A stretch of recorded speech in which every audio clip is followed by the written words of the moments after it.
रुको जरा सबर करो बोला धक्का मुक्की नहीं करने। তো এরকমভাবে আপনাদের ফোনে নোটিফিকেশন সেট করতে চাইলে এই ভিডিওটি সম্পূর্ণ দেখতে হবে। তো চলুন কীভাবে আপনারা এই নোটিফিকেশনটি আপনাদের ফোনে সেট করবেন। তো এটিকে সেট করার জন্য সবার প্রথমে চলে যাব গুগল প্লে স্টোরে, সার্চ বারে চলে যাব।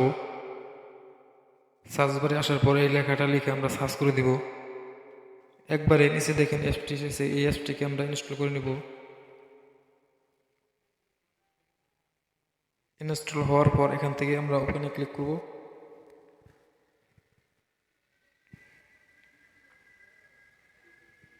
অ্যাপটি ওপেন হওয়ার পর এরকম ইন্টারফেস আপনাদের সামনে শো হবে। এখান থেকে স্টার্টে ক্লিক করব।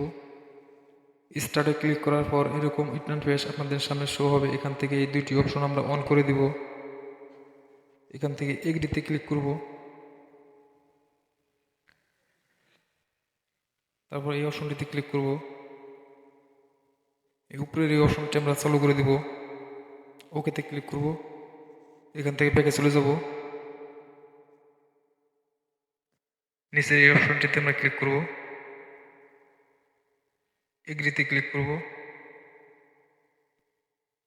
এখান থেকে এই অপশনটিতে আমরা ক্লিক করব। এখান থেকে নোটিফিকেশন অ্যালাউ করে দিব। অ্যালাউ, এখান থেকেও ব্যাকে চলে আসবো। এখান থেকে আমরা নেক্সটে ক্লিক করব।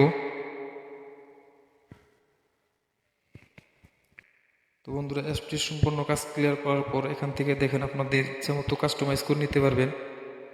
এখান থেকে আপনারা পজিশন চেঞ্জ করে দিতে পারবেন। তো আমি এই পজিশনে রাখতেছি। এখান থেকে আপনারা আপনাদের মতো করে সেট করে নেবেন। আমি ছোট বড় করা যায় এখান থেকে, আপনাদের মতো করে এখান থেকে কাস্টমাইজ করে নেবেন। তো বন্ধুরা, এই ছিল আজকের ভিডিওটি ভালো লাগলে অবশ্যই লাইক কমেন্ট শেয়ার করবে ও চ্যানেলটিকে সাবস্ক্রাইব করে দিবে।